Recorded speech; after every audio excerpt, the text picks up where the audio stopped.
राजो ब्रह्म। भारत माता की ओम।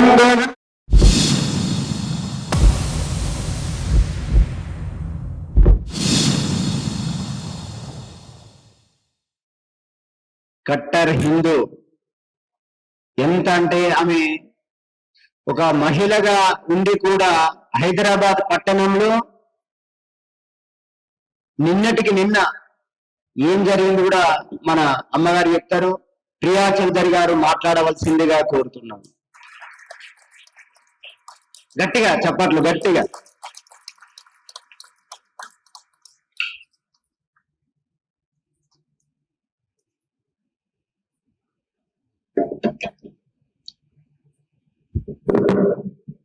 శ్రీ గురుభ్యో నమః. వేదిక మీద ఉన్నటువంటి పెద్దలకి, అలాగే వేదిక ముందు ఉన్నటువంటి సోదరులకి, సోదరిమణులకి నమస్కారాలు తెలుపుకుంటూ, అందరూ కూడా చాలా మంచి విషయాలు చెప్పారు. ఇక్కడ మనం మాట్లాడుకోవలసింది చాలా ఉంది, ఎందుకంటే కానీ టైమే లేదు. ఈరోజు ఒక ఇద్దరు మహోన్నతమైనటువంటి వ్యక్తుల పుట్టినరోజు అని మనం ఈ సభకు వచ్చాం. ముందుగా ఆ మహోన్నతమైనటువంటి వ్యక్తులిద్దరికీ కూడాను పుట్టినరోజు శుభాకాంక్షలు తెలుపుతూ, వాళ్ళు పుట్టినటువంటి ఈ గడ్డ మీద నేను కూడా జన్మ తీసుకున్నందుకు గర్వపడుతూ, ఈ రోజు మీ ముందుకు వచ్చి ఒక మంచి మాటలు రెండు పంచుకునేటటువంటి అవకాశం వచ్చినందుకు కృతజ్ఞతలు. ముందుగా మాత జిజియాబాయి గారి గురించి మాట్లాడుకోవాలి. నిజంగా తల్లి ఎలా ఉండాలి అనడానికి నిలువెత్తు నమూనా జిజియామాత. కేవలము ఆమె ఒక భార్యగా ఒక కొడుకుని పెంచితే సరిపోయేది, కానీ ఆయన పెంచినది ఏమి కొడుకుని మాత్రమే కాదు, ఆ కొడుకులో దేశభక్తిని అలాగే స్వరాష్ట్ర సాధనను కూడా పెంచిన, ఈ దేశానికి ఒక ఛత్రపతిని ఇచ్చినటువంటి ఒక అద్భుతమైనటువంటి ఆదర్శమైనటువంటి మాతృమూర్తి. ఈరోజు నేను ఈ మధ్యకాలంలో ఒక 2-3 చోట్లకి వెళ్ళాను. ఒక గృహప్రవేశానికి వెళ్ళాను. ఆ పిల్లవాడు నా స్టూడెంట్ అన్నమాట. చాలా పెద్ద ఇల్లు కట్టాడు. చాలా సంతోషం అనిపించింది. మంచి టేస్ట్ తోటి కట్టాడు. అమ్మ చాలా బాగుంది ఇల్లు, బాగా కట్టావు, కంగ్రాచులేషన్స్ అని చెప్తే ఆ పిల్లవాడు ఒక మాట అన్నాడు. ఏంటి అంటే, మేడం ఇది నా కళ కాదు, మా అమ్మ కళ. నేను పెద్ద ఇల్లు కట్టాలి అనేటటువంటిది మా అమ్మ కళ. నేను అలాగే ఆమె కళను నెరవేర్చాలన్న పట్టుదలతోటి చదివి పెద్దవాడినయ్యి ఈ స్థాయికి వచ్చి ఆమె కన్న కళని నేను నిజం చేశాను అని అన్నాడు. అలాగే ఇంకొక జర్నలిస్ట్, ఆ పిల్లవాడు నేను తయారు చేసినటువంటి జర్నలిస్ట్ అన్నమాట. ఆ పిల్లవాడు ఒక రోజు కారు వేసుకొని వచ్చాడు. మేడం నేను కారు కొన్నాను, మీరు ఫస్ట్ సీట్ లో కూర్చోవాలి. అదేంటమ్మా మీ అమ్మగారిని తీసుకుంటాను, అమ్మగారిని కూర్చోబెట్టు అని అంటే, లేదు మేడం పూజ చేయించుకున్నాను, అమ్మని కూర్చోబెట్టాను, మీరు రండి, మిమ్మల్ని కూడా కూర్చోబెట్టుకున్న తర్వాతనే నేను ఆఫీస్కి వెళ్తాను అని చెప్పేసి అన్నాడు. బయటకు వచ్చి కారు చూశాను, చక్కగా కారు కొనుక్కున్నాడు. చాలా కంగ్రాచులేషన్స్ అమ్మా అని కారులో కూర్చున్నాను. కారులో కూర్చున్న తర్వాత అంచెలంచెలుగా పైకి ఎదిగారు, ఇంకా ముందుకు వెళ్ళాలి, అలాగే దేశం కోసం ధర్మం కోసం కూడా నీ స్థానాన్ని స్థాయిని కూడా ముందుకు తీసుకెళ్ళాలి అని చెప్పేసి అని నేను చెప్పడం జరిగింది. అప్పుడు కూడా ఆ పిల్లవాడు ఏమన్నాడు అని అంటే, మేడం ఈ కారు మా అమ్మ కోసం కొన్నాను. ఎందుకు అనంటే, మా అమ్మ చిన్నప్పుడు అనేది మా నాన్న ఆఫీస్కి వెళ్ళడానికి సైకిల్ కూడా ఉండేది కాదు. మా నాన్న ఒక ఆఫీస్ లో ప్యూన్ గా పనిచేసేటటువంటి వాడు. కొన్ని కిలోమీటర్లు నడుచుకుంటూ వెళ్ళాలి, కానీ సైకిల్ కొనివ్వడానికి నేను 10th క్లాస్కి వచ్చిన తరువాత ఆయన సైకిల్ కొనుక్కోగలిగాడు. అప్పుడు మా అమ్మ అనేది, నాన్నలాగా నువ్వు ఇన్ని కష్టాలు పడకూడదు, పెద్ద అయిన తర్వాత బాగా చదువుకొని కష్టపడి నువ్వు కారులోకి తిరగాలి అని మా అమ్మ కల నేను నెరవేర్చాను. అలాగే మా చుట్టాల అమ్మాయి అమెరికా నుంచి వచ్చింది, నన్ను చూడటానికి ఇంటికి వచ్చింది. వచ్చిన తర్వాత బ్లెస్ చేశాను, ఆశీర్వదించాను. అమ్మ బాగా చదువుకున్నావు, అమెరికా వెళ్ళావు అంటే ఇది నా కళ కాదా అంటే మా అమ్మ కళ. ఇక్కడ ఎక్కడ చూసినా కూడా పిల్లలు తామ ఎదుగుదల ఏదైతే ఉందో ఆ ఎదుగుదలలో అమ్మ కళనే నేను చూశాను. కానీ ఇక్కడ మనం ఇప్పుడున్నటువంటి తల్లులు తెలుసుకోవలసినది, అలాగే ఇక్కడ ఉన్నటువంటి సోదరులు కూడా తెలుసుకోవాల్సినది ఏంటి అనంటే, జిజియాబాయి ఏ కళని ఆ ఛత్రపతి శివాజీకి చూపించింది. ఒక్కసారి ఎందుకో ఈ రోజు నాకు ఈ సంఘటనలన్నీ గుర్తొచ్చి ఆమె సాధించినటువంటి అతి గొప్ప విషయం నాకు గుర్తొచ్చింది. ఏంటంటే ఒకరోజు ఇలాగే జిజియాబాయి ఎప్పుడు కూడా ఆమె ఉన్నటువంటి కోటలో నుంచి బయటకు వచ్చి సుదూరంగా ఉన్నటువంటి ఒక కోటని చూస్తూ ఉండేదట. ఆ కోట పేరు కొండాని కోట, మహారాష్ట్రలో. ఆ శివాజీ గారు వచ్చి, అమ్మా రోజు ఇక్కడ నిలబడి మీరు ఇలా ఆ కోటకేసి చూస్తున్నారు, ఎందుకు మీరు ఆ కోటని కోరుకుంటున్నారా అని అడిగారు. అప్పుడు జిజియాబాయి ఏం చెప్పుకుంటుందో చెప్పండి. అదే మనమైతే, అవునానా ఆ కోట నాకు కావాలి, ఆ కోటని తీసుకురా అని చెప్పుకుంటుండేదేమో. కానీ జిజియాబాయి ఏం చెప్పిందో తెలుసా? ఆ కోట మీద మరాఠా జెండా ఎగరాలి అని కోరుకుంది. సనాతన ధర్మం యొక్క జెండా, కాషాయ జెండా, మరాఠా జెండా ఎగరాలి అని కోరుకోవడం వెనుక శివాజీలో దేశభక్తిని, స్వరాష్ట్ర సాధనని కూడా ఆమె ప్రజ్వలింపచేసింది. వెంటనే శివాజీ తన యొక్క సైన్యాధ్యక్షుడైనటువంటి తానాజీకి ఆ పనిని అప్పజెప్పి స్కెచ్ వేసి కోటని తీసుకొని వచ్చాడు. అది చాలా బలమైనటువంటి కోట అన్నమాట. మొఘళ్ళు పరిపాలిస్తున్నటువంటి కోట, వాళ్ళ ఆధీనంలో ఉన్నటువంటి కోట. ఆ యుద్ధంలో తానాజీ ప్రాణాలు కోల్పోవడం జరిగింది. ప్రాణాలు కోల్పోయినప్పుడు తానాజీ మాట్లాడినటువంటి మాట, నా కోసం ప్రాణాలు కోల్పోతున్నావని శివాజీ అడిగినప్పుడు, నీ కోసం కాదు మిత్రమా, తల్లి కళ ఏదైతే ఉందో మరాఠా జెండా ఎగరాలని, ఆ మరాఠా జెండా కోసం నేను ప్రాణాలు కోల్పోతున్నాను అని చెప్పి మాట్లాడారు. ఒక తల్లి యొక్క ఆలోచన బిడ్డల పట్ల ఎలా ఉండాలి అనంటే, దేశభక్తి, స్వరాష్ట్ర సాధన, పెద్దల పట్ల గౌరవము, అలాగే ఉన్నత స్థితికి ఎదగాలి అనంటే నేను రాజునవ్వాలి కాదు, ఈ ప్రజలందరినీ చక్కగా పరిపాలించడానికి నేను రాజవ్వాలనే ఆలోచన ఏ బిడ్డలో ఏ తల్లైతే క్రియేట్ చేయగలదో ఆవిడ జిజియాబాయి.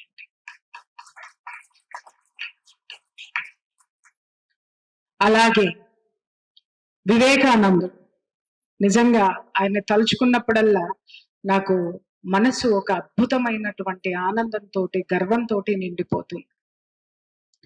ఆయన అడిగాడు ఏమని అంటే, 100 మంది ఇనుప నరాలు, ఉక్కు కండరాలు కలిగినటువంటి కేవలం 100 మంది యువకుల్ని నాకు ఇవ్వండి, భారతదేశపు ముఖ చిత్రాన్ని మార్చేస్తానన్నాడు. ఉన్నారా మన దగ్గర? ఉన్నారా మన దగ్గర? పోనీ ఆయన దగ్గరికి వెళ్ళారా? వెళ్ళలా. ఎందుకంటే ఏ తల్లి అలాంటి కొడుకుని తయారు చేయలేదు, ఏ తండ్రి అలాంటి బిడ్డని కనలేదు. ఎవరి మనసైనా గాయపడితే నేనేం చేయలేను. ఆయన వెతికాడు. ఎంత ఉద్వేగం! ఆయన 39 సంవత్సరాలకే ఎందుకు ఈ లోకాన్ని విడిచిపెట్టి వెళ్ళాడు? ఎవరమైనా మాట్లాడుకున్నాము. వివేకానందుడు జయంతి గురించి మాట్లాడుకుంటాం, వివేకానందుడి యొక్క వర్ధంతి గురించి మనం ఎందుకు మాట్లాడుకో? ఒక పెద్ద రహస్యము ఆ దాంట్లో దాగి ఉంది.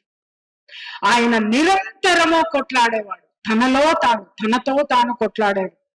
ఏమని అంటే, ఈ దేశంలో ఇంత జరుగుతుంది హింస, నా దేశమాతని పరాయి వాళ్ళు ఆక్రమించుకొని ఈ విధమైనటువంటి దౌర్జన్యాలు దాష్టీకాలు చేస్తుంటే నా దేశ యువత ఎందుకింత నిర్వీర్యంగా నిశ్చేష్టులై చూస్తూ కూర్చున్నారు? ఎందుకు ఈ విధంగా చేతగానితనంగా ఉన్నారు? ఎందుకు వీళ్ళల్లో చైతన్యం రావడం లేదు?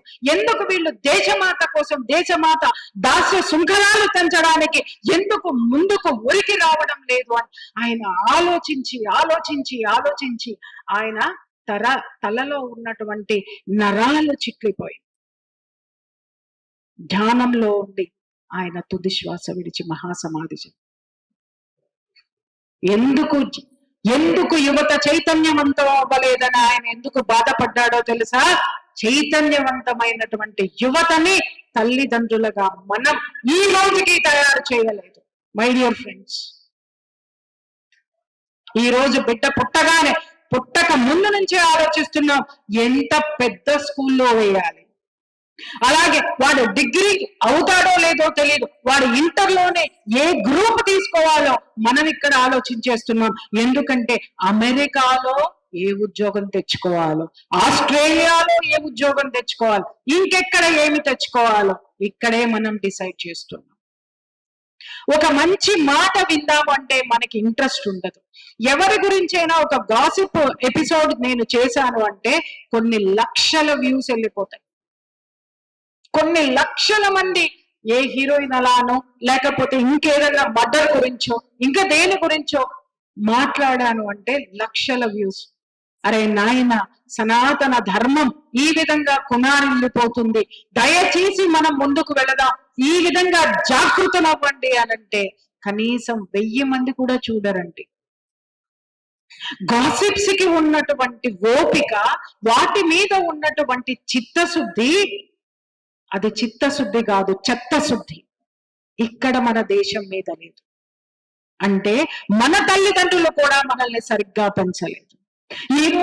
ఇవాళ వీళ్ళిద్దరి యొక్క జన్మదిన వేడుక కోసం ఎందుకు వచ్చామంటే మనల్ని మనం గుర్తు చేసుకోవడానికే మనం ఇక్కడికి వచ్చాం. Underline this point. మనం ఎలా పెరిగామో, మనం ఎలా పెంచుతున్నామో మన పిల్లల్ని. మన పెద్దలు మనకి చెప్పలేదు, దేశం గురించి చెప్పలేదు, ధర్మం గురించి చెప్పలేదు, నా దేశం ఏంటో తెలియదు. మీకు ఎవరికైనా తెలుసా? ఈ రోజు పల్లెలన్నీ ఖాళీ అయిపోయి పట్టణాలు నిండిపోతే, పట్టణాలన్నీ ఖాళీ అయిపోయి మహానగరాలకు వస్తే, మహానగరాలు కూడా యువతతోటి ఖాళీ అయిపోయి పల్లెలు పట్టణాలు ఈ రోజు ఎడారుల్లాగా కేవలం వృద్ధులతోటి నిండిపోయి అచేతనంగా ఉన్నాయి ఈ రోజు పల్లెటూర్లన్నీ. పల్లెటూర్లు దేశానికి పట్టుకొమ్మలు. యువత ఏది? వ్యవసాయం చేయడం నామోషి, పల్లెటూరులో ఉండడం నామోషి. పల్లెటూరులో ఉన్నా కూడా విదేశాల్లో ఉన్నటువంటి జీన్స్ ప్యాంటు పల్లెటూరులో వేసుకొని తిరగడం అనేటటువంటిది ఏమోషి. మన సంస్కృతిని చక్కగా చీర కట్టుకోవడం నేర్చుకోవడానికి ఎందుకు సిగ్గుపడుతున్నాం? ఆమె చూడండి, ఆ మహాతల్లి చూడండి, భారతీయ సంస్కృతికి నిలువెత్తు సాక్ష్యం. ఆమె ఎంత హుందాగా ఉంది, ఎంత గొప్పగా కొడుకుని తీర్చిదిద్దింది. జీన్స్ ప్యాంట్లు వేసిన మనం ఎక్కడ తీర్చిదిద్దామండి? ఎక్కడ తీర్చిదిద్దాం? ఒక పండక్కి ఒక పిల్లని రెడీ చేయడానికి ఈ రోజు ఒక పిల్ల 1 గంట నుంచి 5 గంటలు టైం తీసుకుంటుంది. ఆడపిల్లకి ఏమి నేర్పాం? ఇంటి పనులు నేర్పడం లేదు, మన సంస్కృతి గురించి నేర్పడం లేదు. పూజలు చేయి అంటున్నాం, కానీ ఇక్కడ ప్రమాదాలు పొంచి ఉన్నాయి. ఎందుకు చెప్తున్నానో అది కూడా చెప్తాను, వినండి. పూజలు చెయ్యి అని చెప్తున్నారు, కానీ ఆ పూజ ఆమెని ఎలా కాపాడుతుందో మనం చెప్పడంలో ఫెయిల్ అవుతున్నాం. అందుకే మన పిల్లలు పూజల జోలికి వెళ్ళడం లేదు. బొట్టు పెట్టుకో అని చెప్తున్నాం, కానీ ఆ బొట్టు మనకి ఏ మాత్రం రక్షణ ఇస్తుందో మనం చెప్పలేకపోతున్నాం. కాబట్టి మన బిడ్డలు బొట్టు పెట్టుకోవడానికి నామోషి ఫీల్ అవుతున్నారు. అరే, జడ అల్లుకుంటే ఏ విధమైనటువంటి ప్రయోజనాలు ఆడపిల్లకి కలుగుతాయో, దానిలో ఉన్న సంస్కృతి ఏమిటో, జడ అల్లుకున్నా కొప్పు పెట్టుకున్నా ఉన్నటువంటి సంస్కృతి ఏంటో మన పిల్లలకి చెప్పేటటువంటి నాలెడ్జ్ లేదు మనకి. ఈ రోజు పిల్లలందరూ క్లిప్పులు పెట్టుకుంటున్నారు, లేదంటే జుట్టు వదిలేసి తిరుగుతున్నారు. అలా తిరగడం వల్ల ఆ పిల్లలు ఎంత మానసికమైనటువంటి ఇబ్బందులకి గురవుతున్నారో, ఎలాంటి శక్తులు ఆడపిల్లల్లో జొర్లి ఈ రోజు మన ఆడపిల్లలు మనకే తెలియకుండా గడపలు దాటుతున్నారు. రాష్ట్రాలు దేశాలు దాటిపోతున్నారు. ఎవరం తెలుసుకుంటున్నాం? తెలుసుకోవాలన్న జిజ్ఞాస ఏంటి? ఇందాక ఆయన స్వామీజీ చెప్పారు, సెల్ ఫోన్ చేతిలో పెట్టుకొని ఇలా ఇలా అలా ట్రోల్ చేస్తూ ఉంటే ఒక్క చోట ఆగిపోతుంది మనకి. ఏంటి అనగానే ఆ హీరో అలా అంటగా, ఈ హీరోయిన్ చూసారా, లేకపోతే ఇంకేదైనా ఉరే అని ఎవడో ఏదో మాట్లాడితే అక్కడ మనం ఆగిపోతున్నాం. ఏ సంస్కృతిని మనం వదిలేస్తున్నాం, ఏ కుసంస్కృతిని మనం నరాన జీర్ణించుకున్నాం, ఒక్కసారి ఆలోచించాల్సినటువంటి అవసరం ఉంది. మనం మన సంస్కృతి ఏంటి? దయచేసి మన సంస్కృతి ఏంటో ముందు పెద్దవాళ్ళకి క్లాసులు పెట్టండి. ఇలాంటి మీటింగులు కాదు. నేను స్వామీజీకి సభాముఖంగా నేను రిక్వెస్ట్ చేస్తున్నాను ఏంటంటే, పెద్దవాళ్ళకి క్లాసులు పెట్టండి. కట్టు బొట్టు, మనం ఉన్నటువంటి స్థితి, మన పూజ, మన వ్యవహారాలు, ఇవన్నిటికీ పిల్లలకి కాదు పెద్దవాళ్ళకి ముందు క్లాసులు పెట్టండి. కాబోయే తల్లులకి పెట్టండి, కాబోయే భార్యలకు పెట్టండి. అలాగే ఆడపిల్లల్ని ఎలా మర్యాదగా చూడాలో, మర్యాదగా మాట్లాడాలో, ఆడపిల్లని ఎలా కాపాడుకోవాలో ఒక మగ పిల్లవాడికి చెప్పేటటువంటి క్లాసులు పెట్టండి. ఈరోజు ఎలాంటి బట్టలండి, ఎలాంటి బట్టలు ఆడపిల్లలు వేసుకుని తిరుగుతుంటే ఎంత బాధ అనిపిస్తుందంటే, అరే ఎలాంటి వీర వనితలు పుట్టినటువంటి ఈ దేశంలో, అరే నా ఒళ్ళు చూడు, నన్ను చూడు అని చెప్పి విప్పుకొని తిరిగే వాటికే జేజేలు కొట్టుకునే స్థితికి ఈ రోజు మనం దిగజారిపోయాం. మన సంస్కృతిని దించేశాం. ఒక వ్యవస్థలో ఒక వ్యక్తి ఏ విధంగా ఆ వ్యవస్థలో తన యొక్క ఇంపార్టెన్స్ ను చూపించాడు అనేటటువంటిది, తన యొక్క ఉనికిని చాటాడు అనేటటువంటి దాని మీద ఎంత మంది వండి మనం దృష్టి పెడుతున్నాం. మనకి వద్దు, మనకేమొద్దు. ఇంకొక మాట చెప్తున్నాం.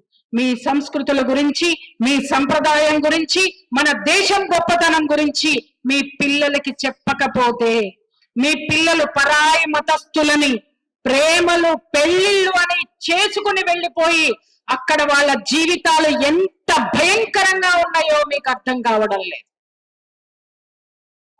ఎంత భయంకరమైన నరక కూపంలోకి వెళ్తున్నారో మీకు అర్థం కావడం లేదు. వాళ్ళు మన పిల్లల్ని, మన యొక్క సంస్కృతిని ఎంత చిన్న చూపు చూస్తున్నారో మీకు అర్థం కావట్లేదు. ఒక చిన్న ఎగ్జాంపుల్ చెప్తాను నేను. నాకు ఇలాగే ఒక లవ్ జిహాద్ కేసు నా దగ్గర కౌన్సిలింగ్ వచ్చినప్పుడు ఆమె పూర్తిగా అమ్మాయి ఇలా కప్పేసుకొని హిజాబ్ వేసుకొని నా దగ్గరికి రావడం జరిగింది. ఆ అమ్మాయి హిందూ పిల్ల, వాళ్ళ చాలా సంప్రదాయ కుటుంబంలో పెరిగినటువంటి పిల్ల. ఆ పిల్లని చూస్తే నేను ఆశ్చర్యపోయాను. అమ్మా ఓకే బయట వేసుకున్నారు, ఇప్పుడైనా సరే ఇది తీయమ్మా, నాకే ఒక్కపోస్తుంది నిన్ను చూస్తుంటే, కొంచెం ఫ్రీగా కూర్చొని మాట్లాడుకుందామంటే ఆమె కూర్చొని మాట్లాడిన తర్వాత, ఎందుకు నువ్వు ఎందుకు ఇలా మారిపోయావు తల్లి, నువ్వు ఎందుకు ఇంత భయంకరంగా మతాన్ని మార్చేసుకున్నావు, ఈ విధంగా మారిపోయావు, ఎందుకు ఈ విధమైనటువంటి డెసిషన్ నువ్వు తీసుకున్నావు అంటే, అమ్మాయి చెప్పినటువంటి ఆ సమాధానం విని నాకు నోట మాట రాలేదు. అందుకే ఈ సభకి పనిగట్టుకుని వచ్చాను. ఆ అమ్మాయి ఏం చెప్పిందో తెలుసా? ఏమండి, పొద్దున్నే లెగిస్తే మా ఇంట్లో మా అమ్మ కొట్లాడు, మా నాన్న కొట్లాట, మా నానమ్మ కొట్లాట, మా అమ్మమ్మకి మా నానమ్మకి పడదు. ఈ కొట్లాట్లన్నీ ఇంట్లో అరుచుకుంటూ పూజలు పునస్కారాలు చెయ్యమని బలవంతం చేస్తారో, లేకపోతే అసలు దేవుడేంటో తెలియదు. నేను ఈ మతంలోకి వెళ్ళిన తరువాతే వాళ్ళు చెప్పారు వాళ్ళ దేవుడు ఎంత గొప్పవాడో. వాళ్ళు చెప్పారు ఆ ఇంట్లోకి అడుగు పెట్టగానే ఆ కుటుంబంలో ఎంతమంది ఉన్నారో, ఆ కుటుంబంలో ఎలాంటి ప్రేమలు ఉంటాయో, ఎలా కలిసిమెలిసి ఉండాలో, ఒక ఉమ్మడి కుటుంబం గురించి నేను వెళ్ళిన రోజు నుంచే నాకు చెప్పారు. కల్మా చదవడం నాకు నేర్పించారు. ఇప్పుడు చెప్పండి, గాయత్రి మంత్రం మనకొచ్చా? పరాయి మతము తన ఉనికిని చాటుకోవడానికి ప్రతిక్షణం దాన్ని పట్టుకుంటే మనం ఏం చేస్తున్నామండి? ఈ దేశంలో ఎందుకుంటున్నామో అర్థం కాదు, ఎందుకు తింటున్నామో అర్థం కాదు, ఏమవుతున్నామో అర్థం కాదు. ఆ అమ్మాయి చెప్పింది, వాళ్ళు పండగలకి పబ్బాలకి వాళ్ళు వండుకునే పిండి వంటలకి ప్రతి ఒక్కదాని గొప్పతనం గురించి నాకు చెప్పారు. నాకు ఇది నచ్చింది, నేను దీంట్లో నుంచి నేను రాను. రెడీగా ఉండండి, తరువాత మీ ఇంటి తలుపులే ఆ మతం తట్టబోతుంది. ఆ మతస్థులు తట్టబోతున్నారు, మీ ఆడపిల్లల్ని తీసుకుపోతున్నారు. మీ మగ పిల్లలు దారి గమ్యం లేకుండా ప్రయాణం చేయడానికి సిద్ధంగా ఉన్నారు. ఎందుకంటే ఏ మగ పిల్లవాడికి కూడా దేశం పట్ల కుటుంబం పట్ల బాధ్యత నేర్పల.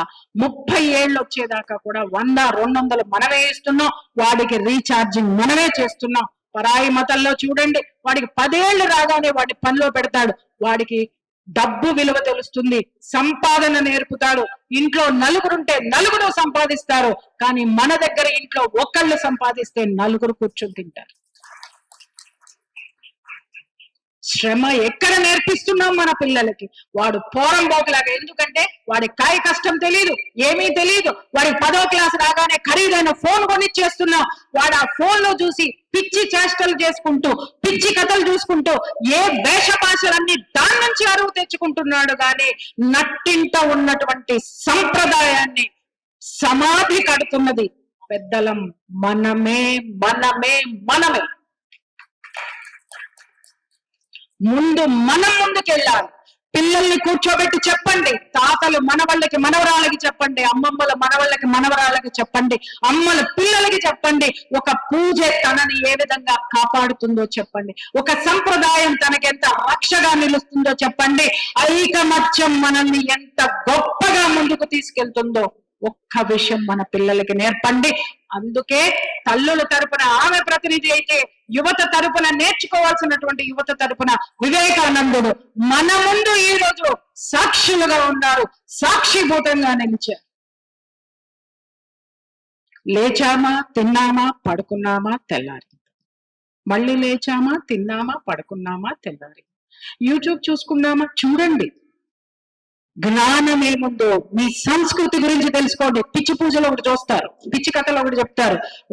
నాకు ఈ మధ్య కేసులు విపరీతంగా వచ్చినాయి. ఏంటి అని అంటే, ఏమండి ఇవిడ యూట్యూబ్ లో చూసి ప్రతి పూజ చేసేసి, వాళ్ళు చెప్పారని ఇది, వీళ్ళు చెప్పారని అది, పూజలు పూజలు పూజలు పూజలు చేసేసి, ఆ భర్తనైతే అప్పుల పాలు చేసేసి, ఈవిడ పిచ్చిదైపోయింది. అంటే ఒకళ్ళు వచ్చి కొబ్బరికాయ నిలువుగా కొట్టమంటారు, ఒకళ్ళు వచ్చి కొబ్బరికాయ అడ్డంగా కొట్టమంటారు, ఇంకొకళ్ళు వచ్చి ఏదో చెప్తున్నారు. దయచేసి నేను చెప్తున్నాను, మన సంస్కృతి సంప్రదాయం చెప్పేది భగవద్గీత. భగవద్గీత అది చదవండి, అది నేర్చుకోండి, దయచేసి నేర్చుకోండి. రోజుకు ఒక్క పద్యం, భగవద్గీతలో ఉన్న 700 శ్లోకాల్లో ఒక్క పద్యం మీరు నేర్చుకుంటే 2 సంవత్సరాల్లో భగవద్గీత మీకు కంటత వస్తుంది. 4 సంవత్సరాలు వచ్చేసరికి భగవద్గీత మీరు కాదు మారడం, మీ ఊరు మారుతుంది, అలాగే దేశ ముఖ చిత్రం కూడా మారుతుంది. దయచేసి ఇలాంటి సందర్భాలు వచ్చినప్పుడు పెద్దవాళ్ళు ఏమి చేశారో, వివేకానందుడి చరిత్రని మన పిల్లలకి ఉగ్గుపాలతో చెప్పాలి. జిజియాబాయి చరిత్రని పెళ్లి చేసి అత్తగారింటికి పంపించే ప్రతి ఆడపిల్లకి తల్లి చెప్పాలి, నేర్పాలి పిల్లల్ని ఎలా పెంచాలో. ఆస్ట్రేలియా బాగుంటారా, అమెరికా బాగుంటారా, అక్కడికి బాగుంటారా. ఈ రోజు వృద్ధాశ్రమాలు చూస్తుంటే ఏడుపు వస్తుందండి. ఒక్కొక్క వృద్ధాశ్రమంలో 5,000 నుంచి ఉచితంగా ఉన్నటువంటి వృద్ధాశ్రమాలు తీసుకొని నెలకు వచ్చేసరికి 50,000 కట్టే 5 స్టార్ హోటల్ లగ్జరీ ఉన్న వృద్ధాశ్రమాలు ఉన్నాయంటే సిగ్గుపడాలి భారతీయుడుగా. ఉమ్మడి కుటుంబాన్ని బొంద పెట్టాం, పైగా చెప్పుకుంటున్నాం 5 స్టార్ హోటల్ లాంటివి ఉన్నాయని. ఏం చేయడానికండి ఈ జీవితం? మనవడలే, మనవరాళ్ళే, భార్యలే, భర్తలే, ఎవరు లేదు. దయచేసి చైతన్యం అవ్వండి, చరిత్ర తెలుసుకోండి, సంప్రదాయాన్ని సంస్కృతిని మన పిల్లలకి ఉగ్గుపాలతో నేర్పండి. ఈ అవకాశం ఇచ్చిన మీ అందరికీ మరొక్కసారి కృతజ్ఞతలు చెప్పుకుంటూ, మాదేశ్ స్వామీజీ గారికి మరీ కృతజ్ఞతలు చెప్పుకుంటూ, భారత్ మాతాకి జై బోలో, భారత్ మాతాకి.